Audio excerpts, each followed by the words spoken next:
Welcome to Chasing K-Dramas, the podcast that dissects popular Korean dramas episode by episode. We dig into the characters, themes, and everything in between. I'm Chrissy Choi, and I'm here with... your co-host, Dulcé Sloan! Okay, so today, we're going to be wrapping up Dynamite Kiss. So we're going to be doing the end of year drama awards, and then we're going to do end of drama awards, and then we're going to also talk about our American cast remake. Yes. I feel like we may retire this though because it gets harder and harder. Honestly, I feel like if we just retire it from if we just go, our very last one was the last one that we did. Because I don't know if this is doing anything. Well, I have my list. I think you're going to like my list, but it took a while this time. So I was thinking, I actually thought about it, but maybe we can do something else for the next drama chase. Yeah, I think the end of drama awards is good. That's good. But I think the American cast remake honestly made the most sense for Marry My Husband, and I don't know why. I think Queen of Tears, and Marry My Husband. The Genie was a little like... Genie was like, we didn't need this one. We didn't need... We shake it up next time. But we prepared this time. Yes. But we wanted to do the end of drama awards at the live record, we got too excited. We ran out of time. They had a show after us. Yes, there was a show after us. We ran out of time. Kim Whitley is hilarious. So I think we spent time explaining stuff to Kim, which made sense. Which I think Kim is... It was hilarious. Great for social content. Oh, I'm sitting on clips. We have a bunch more. I mean, I don't know. No, I think I cut just enough, but I have other things that I could cut. But it's funny. I texted her the slap video today, just in case she doesn't see it on socials. No. We are sending collab. Yeah, it's she's accepting most of them. I'm like, you should because it's really funny. It's so hilarious. But yeah, we could. So y'all know usually we do the end of drama awards at the end of the drama when we do the finale, but. Kim was hilarious. I hope she's still not cursing me over giving her homework. Texted Kim the slap video because we were talking about it. And then you were so smart in including the slap clip. Yes. So people could get the reference. When I was watching it, I was like, man, Christina be editing. Like, I literally was watching it. I'm being like, oh, man, are people going to know what I'm talking about? And I was like... come on, Christina! I know, so many people, like one of the biggest feedbacks we get from the social clips, I just don't have capacity. They're like, you should include photos and video. And I'm like, guys, photo and video, what? Just like when we're talking about actors and actresses, it's nice. I think people don't know who is who, which I understand. So they're like, oh, could we add photos? I started doing it, but sometimes I'm just like, I don't have capacity. Much. But this one, I felt like we had to do the clips. Because it was so funny because I didn't like, when we were describing it to her, it's like, it sounds nuts because I was like, I literally was saying, I was like, yeah, but like, you know, the little boy that he slapped, like. And Kim was like, a little boy. You're like, no, he's actually 1,000 years old. Hold on. But I was wondering, do people like the American remakes, American remake list that we do, and do people like the end of drama awards? Because I want to know what people like. I think we keep end of drama awards for sure. Yeah. Oh, I think it's hilarious. Yeah. So, but I think if anything, but the remakes keep getting harder and harder and harder, even though we keep using the same. So we'll come up with like a different version. So maybe this Sarangees could help us come up with the different version of the American recast. So I think it's kind of nice doing a roundup at the end of everything. But okay, so let's start with the end of drama awards for Dynamite Kiss. Okay, so the first category, ting, biggest girl what moment? Go first. The kidnapping rescue scene. Not the kidnapping, the rescue part. Okay, so describe it. He shows up by himself, first and foremost. He shows up by himself to rescue her who he saw her getting kidnapped by 3 people. Yes. He didn't even show up. What's his name? Kyungnim, the homeboy. Kyungnim wasn't even there. He just comes by himself. That's my Where is Kyungnim? So why didn't you bring your homeboy with you? She got taken by 3 folks. Yeah. And you came with 1. That's insane. And I don't remember him having no martial arts training. He'd be running and swimming and shit. But I don't remember him doing any of that. Wait, didn't he do the komdo? Sure. Oh yeah, he was He was doing that. Yeah. But he didn't bring a wooden sword with him. No. He came with his shoes and a platinum card. Yes. And thank God the man had a card swiper on him. But the whole scene was ridiculous. He shows up to rescue her with no backup. Didn't even call the police. No. Right? And, you know, I'm not a cop caller. Never have been. We will resolve this on our own before 12 show up. Yes. But it was totally nuts. Also, that was the first time we saw the platinum card blind people. Yes. It was like... Yeah, this let me tell you something. At night, we're being blinded by glistening. Glistening, twinkling, glisten. So yeah, it was completely absurd. He comes in by himself, pays a ransom, and then the man's like, "Thank you for your business, sir. This woman is tied up. We were going to take multiple organs out of her, and now it's a swipe. So how many? Because it's like it was how many million won or something, which is thousands of dollars. It was a lot. I think it was like. Wasn't like $30,000? It was like the price of a house. Well, yeah, because her sister took all the loans out. Yes. So it was the price of their home and more stuff. Yeah. So that would have probably been like $300,000. Yeah, I think like $300,000 to $500,000, depending on how much those homes are. But yeah, it's like a price of a house plus more. That's why it was such a big deal. That's why it took her forever. So that's why she needed her future mother-in-law to come in and be like, I'm going to buy the house for you guys, and you guys are just going to pay it off, and it's going to take forever. This is my other question. Didn't SOOO also live in the house? Yeah, so they were taking rent money from him. But when they sold it and went to the country, shouldn't he have also moved out?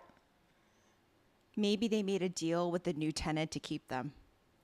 You know how you if you sell a house, they'll say tenants included too, and you're like, yeah, because when I was looking at houses, a lot of it happens in LA. Yeah. Oh, it happens a lot in LA. We're like, we can't. It's impossible to keep those people out. By the way, which is crazy. Which is crazy because I just bought it. I used to live here. Yeah. Anyhow, okay. So what's your girl what moment? So my biggest WTF moment. WTF. Mm-hmm. Is the chicken bone in the diaper. I was like, that's so sustained. Stupid. I just like it's sustained. So, it was the biggest. I don't know how big this must have. What prehistoric chicken? So I remember when I watched it, I was really confused. I was like, did the baby poop this out?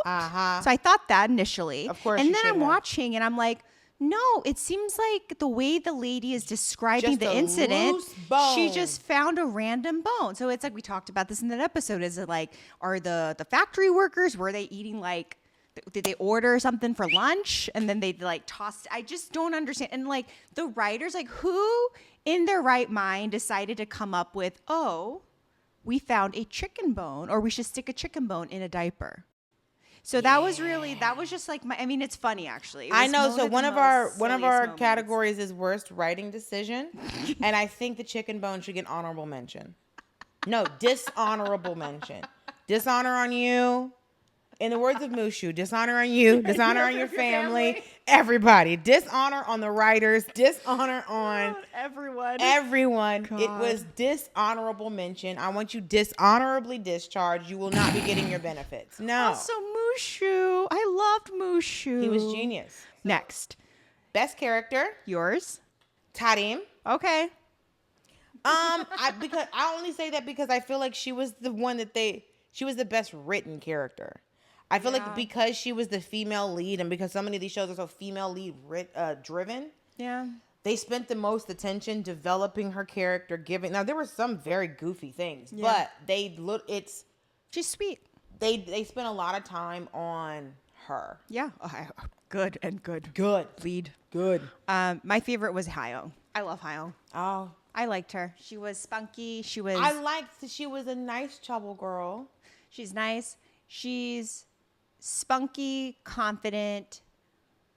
She also was kind of grounded in the way other Chebbles are kind of flighty. Mm-hmm. I found her real. The reason why she liked Cheok in the beginning, she was you're not like the other Chebble boys. Mm-hmm. Other Chebble boys business. You're you're kind of self-made. You work really hard, and she was able to kind of pinpoint good qualities in people. Mm-hmm. So I think she had a good eye. And then the way she I don't know. I think she was kind of stupid for putting up with Honu, but till the very end, she was very kind. Here's the thing. When you're 25, you can put up with that nonsense. And then she was so kind to June.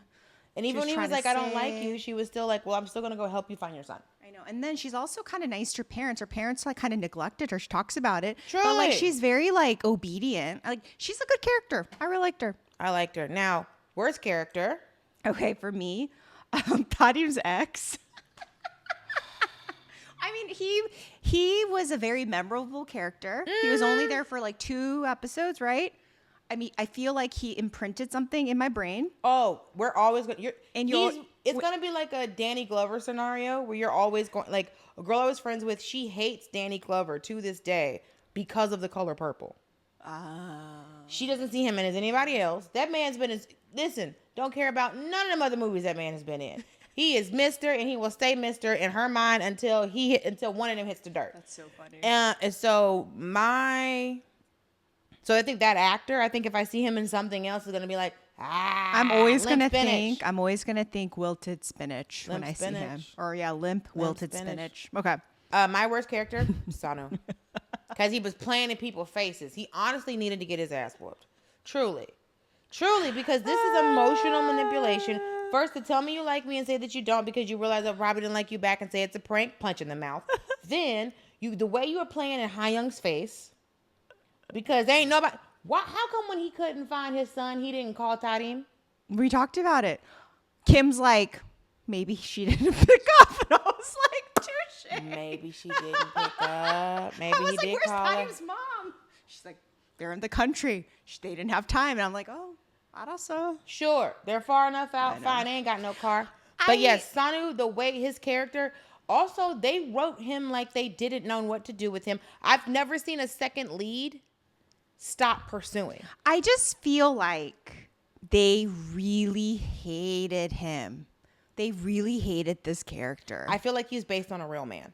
I feel like all of the things he did, I'm like, this is not K-drama. This is Korean man. This is American man. This is man. So I do have to say, BT has made their comeback, and he looks like Jin, yes. Right? Mm-hmm. And I was watching the documentary, and Jin is so much cuter than the actor who plays Honu. So a lot of people were saying that shoulders. It's genuine. Like it's basically, I feel like he's like not cheap imitation, but just for shit of Jin. And I don't know, maybe this character, but anyways, I did like him though, the actor Kim Woo-jun, when he was a little bit more sassy. You remember when he would like, in the fantasy, where like Haeyoung was like imagining him making out with. Because he was making decisions. Yeah. And he was being like just assertive yes. and direct. Yes. Because so many times you're in a gray area and I was just like, girl, like, what is this gray? What are we? If it's 50 Shades of Grey and we ain't even having fun with it. No. He ain't pinning me to no wall. He wasn't ridiculous. Pinning anyone. Okay. Next is best scene in the drama. The Unis saving Tarim from the protesters. Oh, that was really cute. Yeah, I like that Ji-Hock didn't save her. Yeah. I think they needed to do that. I think that was a smart move because I think they made him like she was like damsel in distress for a while in the beginning and he kept on just showing up. But isn't it lovely to have that, like have the friends come and help? Like but it's also, just like a nice change. Also, I think it was something to be like, because the protesters were moms and it was the mom saved her from the moms. So having like the women come. Yeah, no, I agree. Because if you've seen enough Korean dramas, somebody was going to throw water at her eventually. Somebody was going to come with a bucket of water and toss it on her at some point. Korean people love a protest. Love a protest. Love throwing water on somebody, especially if a mother-in-law is mad. Oh, an egg. They like to throw eggs too at the protest. You're getting drenched. Yeah. Something's going to be on you. Yeah. For me, I said Tarim and Ji-Hock with their moms. I really liked how, like, that time, Ji-Hock infiltrated their house when his mommy was staying. And it was just, like, really cute moments. Like, the mommies would watch them, like, do dishes. And you could see, like, Tarim's mom was just, like, I don't know. I feel like she was oblivious, but Ji-Hock's mom was really into it. Ji-Hock's mom was locked in. She loved it. She was so excited. But I really like those cute moments because I feel like that's where, like, Ji-Hock's character really shines when he's with his mom and when he's, like, happy. His acting is very good. Okay, I'm going to say this. This drama, I gave it a 5 because I thought it was weak sauce. We talked about it. I gave it a 5. But I think the reason I thought a lot about it because genuinely, like, did I enjoy watching it? Fine. I think I need something with a little bit more like oomph in when I'm watching something. Like I need something with a little bit more substantive. Okay, because I just watched Business Proposal. There was no substance in that whatsoever. But it just felt it was more very like, cute. It's I can tell you, it's like a different type. Like the male leads actor in Business Proposal. Honestly, you know who that is, right? No, it's Chinu from K-pop Demon Hunters. Oh, okay. Yeah, you know, I don't know everybody. So that's why you get it, right? Remember we talked about this. Yes. Remember in the scene where it's like the K-drama reenactment with the song? That is a scene direct from a Business Proposal, and they use that song from Business Proposal. So they're mocking that. So I hadn't seen Business Proposal yet. So now that I've seen Business Proposal, now you know. But the acting on the female lead in Business Proposal when she's playing, I was like, oh, this bitch is bad. Also, she's in Taejong. She's in a bunch of. She's a K-pop idol as well. I can see that. She's in Haguk. Moon River. Remember you watched a little bit of it? I started it. You started it. We watched it. Yeah, she was the lead in Moon River. Next is funniest scene in drama. You know what I'm going to say. Okay, say it. The spider. That damn spider. It's the silliest. It's the funnest scene because also the scene ends in such an abrupt way because you don't even get to see the spider. Like that's the thing that bugged me the most is that when she puts the spider on this plant, you're like, where the was the? I had to walk up to my TV to even see where the spider went. But like that was the most fun scene to me because of the perspective of it. Because it's like, I watch stuff as an actor. Yeah. So like the perspective of the spider and then him jumping all over her and then just the scene itself. And because we start like, we've already, I like how it wasn't so absurd because they've already established in previous episodes that he's afraid of bugs. Yeah. Like she's chasing him in the park. Like there was a bee and he's freaking out. Oh, it was a ladybug and all this other stuff. Yeah. But then to get to, because that's the thing I like about these shows, like the attention to detail. Yeah. Is so good. Where it's just good like, writing, so now when you see him jumping all over her back, it's not, why is this grown man acting like this? Like, no, he's been afraid of bugs since like episode 4. Yeah. What'd you say? For me, it's probably the finger pointer. So it's the same episode, I think, right? No, it's a different episode. The finger pointer episode.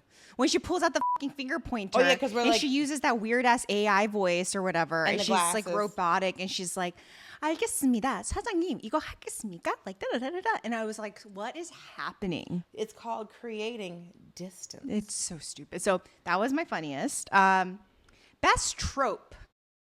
I had a hard time with this one because there were so many tropes. So what's yours?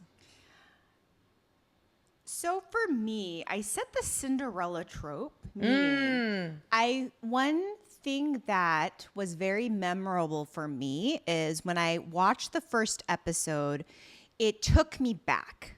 So that first opening scene where she's like on the bus and she's like late and she runs and she's like helping people, like that to me reminded me a lot of the old school Korean dramas where you always had that Cinderella, that candy. Remember we talked about the candy trope where that's like the, scrappy young lead who's like poor, but she's a hard worker and she's kind and sweet. Like that I remember because I was like, oh my God, because it just brought me back. It was very nostalgic for me. So I did like that overall trope the most because it felt like, again, I was excited to see that again because I guess the dramas nowadays there's some dramas like that, but I just felt like it took me back. So I really liked it. So that was my trope. What about yours? I said the water rescue because, like when she falls in the pool, because, I love somebody going through a body of water because I thought you meant the one from the second episode when they're on the boat. Oh, when she falls in, he has to go get her. Yeah, there was so many, like my brain just kind of like fried out because I was like, there were so many tropes, but then that's why I was so surprised they didn't do the we knew each other in childhood trope. That's when I was surprised that they didn't do. But yeah, I love somebody getting rescued in the water, but I also like it wasn't that weird frog kind of deep one. But yeah, it's just that arm kind of just reaching out to save you kind of thing. So that's So wait, what was your worst trope then? My worst trope, the amnesia. I just felt like that was so. It was such. I mentioned this at the record in a couple times, but I felt like they had a list of Cop out. tropes Cop out. that they were trying to hit. I really think in the writer's room, they're like, these are the list of tropes. What have we not done yet? And they found amnesia, and it just was so stupid. It just didn't make any sense because again, this couple, you see them go through so much in the previous episodes. Well, they won't, they all of that, and they have all their like, and to me, it just felt like in the final episode, it just felt very like, it was truly a WTF moment. Like that, I hated it. I think So if stupid. that was going to happen, it should have happened in the middle of the drama. Well, that's what I was saying. So like, I said, if you needed to do this, it should have been episode 10 to set it up, to give you a little like 10 through like 12 maybe. And then you like resolve at 13. And then it's like, okay. And then you wrap up the treble, like whatever, the corporate shenanigans. Yep. And then you lock it in by 15. And then episode 16 should have just been more of like a fluffier, like a resolution kind of thing. But we find out what happened to every single Ani. We find out what happens to Limp Spinach. We find out what happens to the family out in the country with them pears. We find out what happened to everybody. I know, and then Tadi's sister and all of that. But where the hell was Tadi's sister? I know. So okay, yours. Saying the name of the drama in the drama. I hate when TV shows do this. I hate when movies do this. So technically, they didn't say the title of the drama because they kept on saying Dynamite Kiss, which wasn't the Korean title. It was the English title. What in the Korean title? What's to translate to in English Kissing again? in Kenya, so we shouldn't have kissed. So then, but he does say it at the very end of the episode, right? He literally looks in the camera and says it. Basically, he says it the Korean title in Korean. So he looks in the camera and says we shouldn't have kissed. So then he does do it. So I was right. So you kept on saying it because they're like, it was dynamite, and you're like, eh. So in Korean and in English, they're saying Dynamite Kiss. That's why it made me laugh the last episode. I was like dying. It was so funny. Okay. I think we're going to say, okay. Most wasted character, you. Ani with the bob. I love her. I forget the actress's name. She's also a veteran actor, meaning she's one of those people. Straightest hair I have ever seen. She's one of those people she's been in dramas, like hundreds of dramas probably. I think I might have seen her. When she was younger, I'm pretty sure she had supporting roles where she had more of a part. But I remember her, and I think maybe like she stopped appearing because she had a family and she came back. I think that's what happened to her. But she's a very memorable person too. Like I just like. She's a very good actor. And I don't know who was conditioned, but that hair was swinging. You understand? With the bob. So I think for me, I took it literally like, I think you were saying like wasted, like we should have seen more of her. Yes. I think I took it a different way. I said the most wasted character was her sister because we just never get a resolution. I just can't. Anyhow, I mean, we don't need to like, at this, we're beating the dead horse because that's all we talked about. That horse been gone in the last episode. But so best Taerim and Jihak kissing. So mine was the second. Oh, it was the moment they do it. Where he's like, it's like very sweet. Yeah. And there's a lot of like things happening. Yeah. So when they actually do the deed the second time around. Okay, I'm trying to make sure this actually happens. So when they're like when they're washing the dishes together. He gives her like a little smooch. I think he does he steals one, doesn't he? Like a. Yes. And then she's like, oh, the kid, like stop, the mommies are here. That's my favorite one. That's cute. Because he is one doing labor. Two, because it's like a little stolen little smooch. Yes, stolen smooch. Yes. So that one. Okay. Goofiest moment. Them saving the baby carriage in slow mo. Because you can see the actor who plays Jihak laughing. Yeah, because it's so fucking stupid. I wonder how many takes they did, and that was the best one that they got. That means they did a lot. That means I can tell they did a bunch of takes, and they could not get one where he was not laughing, and she was starting to laugh, but the other actress was very serious.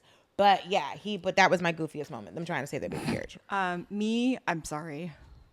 The recorder. What you in the hate sweet that hell? scene. It is so fucking stupid.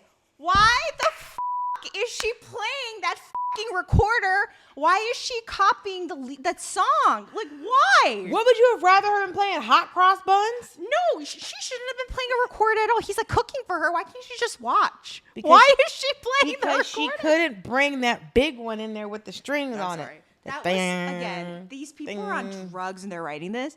So what was the best writing decision? Oh, Cheok's mom's comeback. That was, I love that twist because, the assumption is Cheok is going to eventually take over, right? So for me, it was like, okay, Cheok comes in with the evidence. Right. They're going to all he's going to become the future chairman. Right, of Natural Bebe. So for his mom to come in and say, actually, for Cheok to be like, actually, my mom can take over because she is a true brains behind this business. And we've been, my dad kept her locked up, but she's your true leader. She comes in and I was like, yes. Well, once she had the hair pinned up, once that hair, listen, that was so when good. The hair gets lifted, we've seen enough. When that hair gets pinned up, we know that woman. Mulsity too, when she's like in business attire. Mulsity, when that hair goes up, you know a woman is about business. When that hair changes, let me go find some bobby pins. Y'all playing with me. Mine was not dragging out the reveals of secrets for too long, because I think because it's like Did they not drag? I mean, they dragged out the main secret. No, the main one you have to drag out. But it was just like, there's a lot of times where it was just like Hayoung finding out the truth early. And then it was like everyone finding out the truth, but no one finding out the truth all at the same time. So it was just like, it's like Jihawk finding out that the marriage wasn't, what's the best way to put this? It's like, there's a lot of dramas where the main secret and all of the secrets get revealed towards the end. And there was like little things getting revealed. So like, for instance, it's like Jihawk finds out because he's looking at Hayoung crazy and Hayoung's like, no, I didn't do anything. I kissed him, but they're not actually married and da-da-da-da. So he's finding out little pieces of the secret before he finds out the whole secret. Like they're piecemealing it out. Yes. Okay, but it's not. Yeah. So like, for instance, it's not like, you're not talking about like, the big secret. Yes. It's about people around Chi-hyuk or like they know. Right. Yeah. So then like it's the way they dripped it out. I like that it's just like little it's breadcrumbing, but it's just like it's the way where it's just like you're just giving me little pieces as opposed to everyone so Hayoung hasn't been, so then it makes us not hate Hayoung because Hayoung finds on very early. Yeah, because it's not like we think she's just a hussy. Yeah. Right. So it made us like Hayoung because she finds out very early that they're not actually married and they're not actually together. Yeah. So then she can pursue him. Yeah. Because if she had not found out and she was pursuing him, we would hate Hayoung. Yeah. Okay. So the worst. The finale. All of it. Every single part of the finale. The whole arc. The closet in the middle of a park, all of it, the entire finale, because we don't get the wrap up either. So we get to deal with the amnesia, getting his memories back didn't make any sense. We never hear from the sister again. So like all of the things, it's the whole finale makes no sense. It's like someone else wrote the finale. Yeah. So for me, it was the amnesia and the car crash. Yeah. Like I just felt like that was so unnecessary. The car crash part I was actually okay with.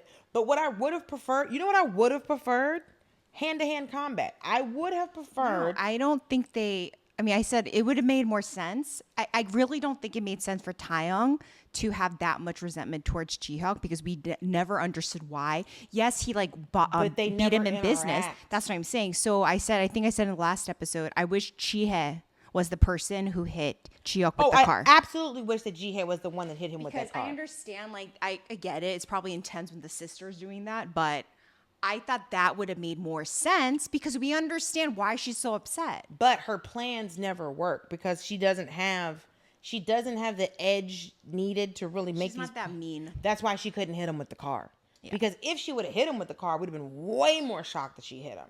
I know. Then at this point, if you're going to bring them... Again, it's like they added all this crazy factors to it. Should have just done it. Should have just done it. But, okay. Overall drama rating. I said 7, a C8. Which is kind of crazy, yeah.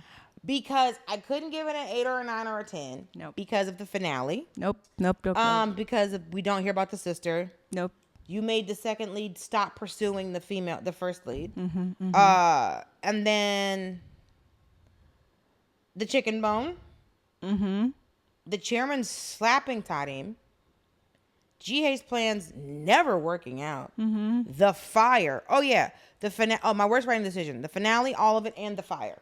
Because the fire made no sense. So, like, the fire knocked it down to a 9 immediately because this made no sense. So, what'd you give it? I just already said it, 5. I mentioned it at the last episode too, but I just... So you wouldn't tell anybody to watch the show?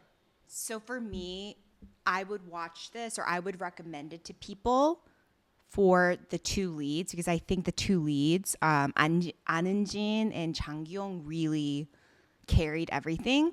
Like, I think it was any other actor, actress were in these roles, I don't think this drama would have done well. I think it's because of the power. Like, I think An Eun-jin and Kang Ji-young, they had great chemistry, and individually, they're just fucking fantastic actors. They can do sad, they can do funny, they could do all of it.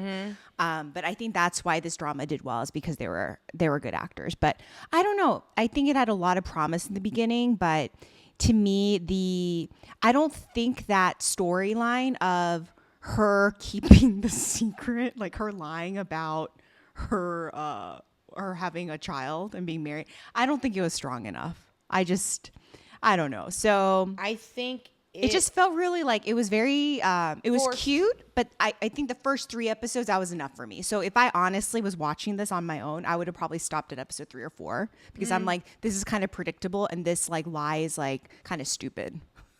You know what I mean? Yeah. So, but people loved it. I mean, people loved it in the beginning, and then people, I feel like, kind of felt like what I'm feeling towards the middle and the end. Yeah. And I think a lot of people, like, the finale's maddening. The fact that Jihae didn't reveal it, and she walks in with that folder, and then she just kind of says nothing. And I'm like, why the hell is she here? The random fake outs felt weird. Like, they had a fake out in the second episode, right? Where you think like Ji-hyuk discovers Tarim's during the interview scene. But then they're like, nope. And then the third episode is like, oh, no, he never found out. And I was like, well, what the hell was this for? I know. So, yeah. But listen, it was fun. It was cute. There were a lot of funny moments. I laughed a lot through it because I chuckled because it was so silly. Recorder and the spider, but okay, now American Remake, I think it just makes sense as opposed to kind of like trying to explain all of our choices. Just go through it. So who goes first? Okay, for Tarim, you go. Okay, it's I want to make sure it's Gugu Mbatha Raw. Yeah, and she was on that show, the morning show. She was on the morning show, and she was also the war between. Or was it Belle? Wasn't Belle it? Belle, but she wasn't. She played just the daughter of a I watched officer. Belle, but yeah, I was looking for like someone like cute and sweet, and I saw her. And then for Ji-hyuk, I thought Omari Hardwick, who plays Ghost on the show Power, which I've never watched because I'm just tired of seeing black people sell drugs. Hayoung, I said Journey Smollett because I wanted someone cute. Sanu, I said Jesse Williams. You know the I know Jesse Williams. Yeah, I know. Yeah. So Jesse Williams. Jihae was Gabrielle Union. Okay. She is so much shorter than you think she is. I thought, and she's older, so that makes sense. I thought Gabrielle Union was like 5'11". We're the same height. I met her at a show. I'm like, where is the rest of you? She's like, what do you mean? I said, I thought you were so tall. She's like, nope, I've been this tall the whole time. Taeyong is Khalil Kane. I don't know who that is. I know you don't know who Khalil Kane is. I've only seen him. He always strikes me as a sneaky New York, and so that's why I picked him. He was in the movie Juice. He was on the show Girlfriends. He played Maya's husband on the show Girlfriends. And then Tarim's mom, I said Afri Woodard.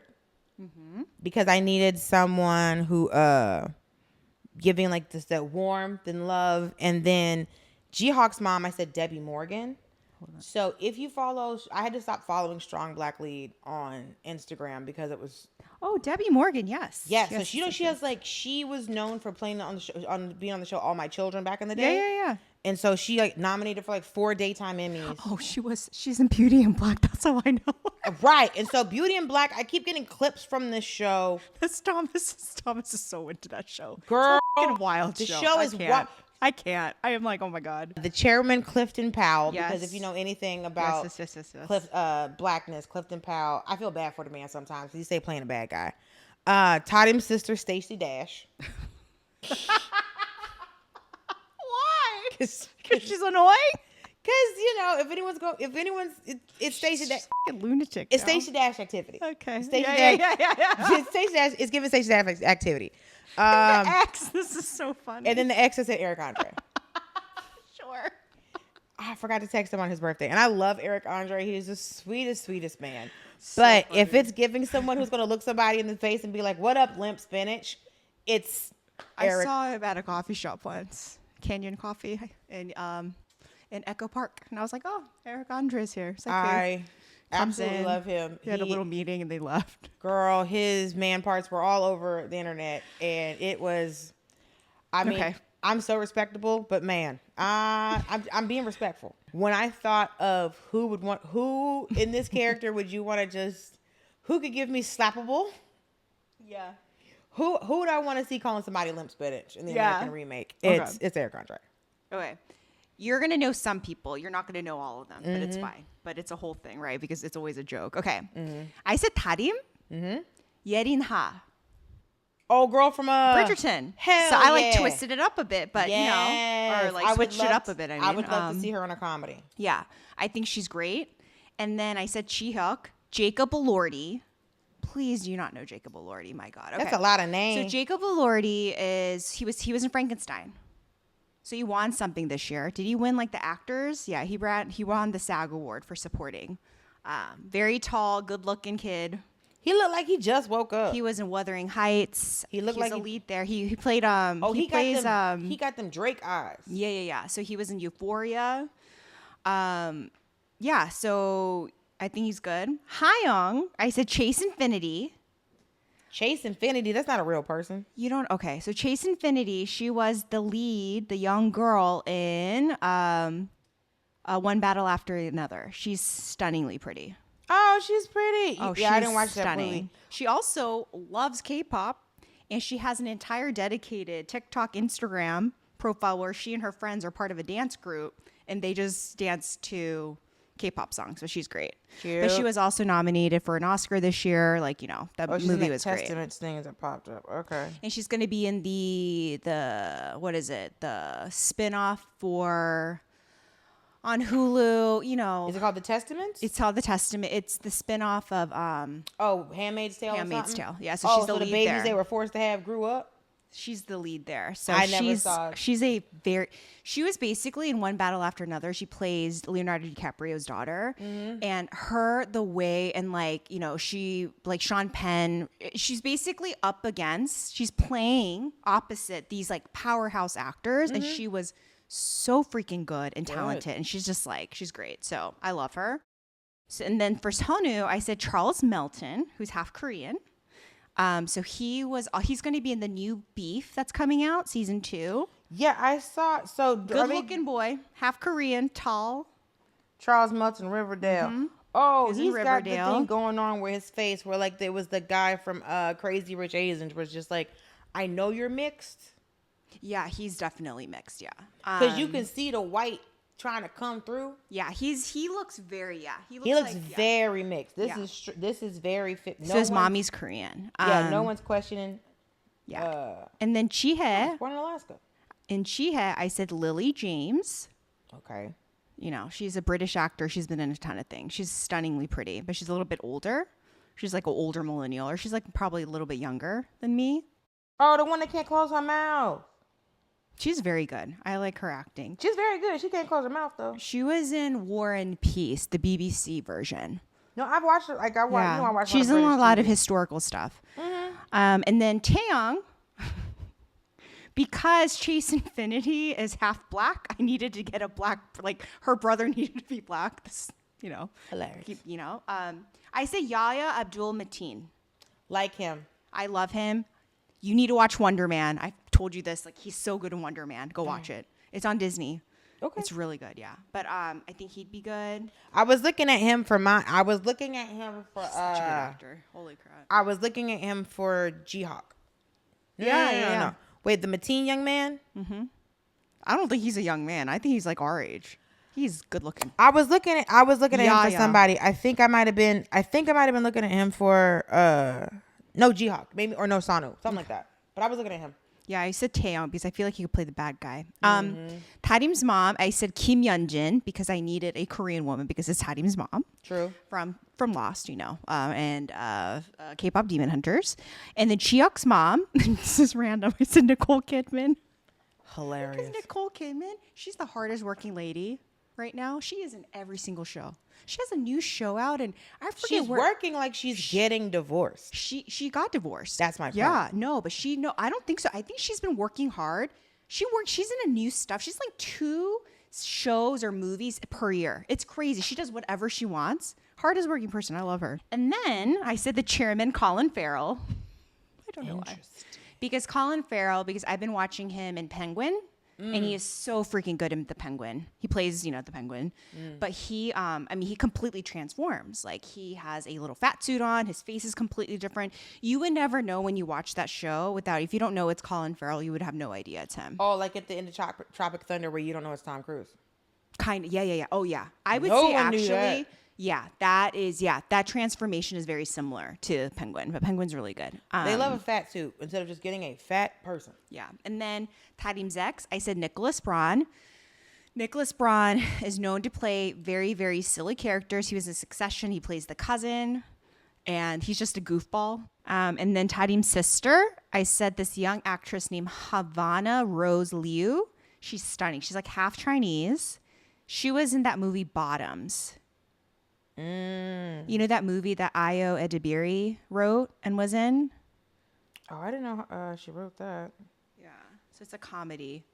That is the wrap up of our Dynamite Kiss after party. I hope you guys enjoyed it. 사랑해.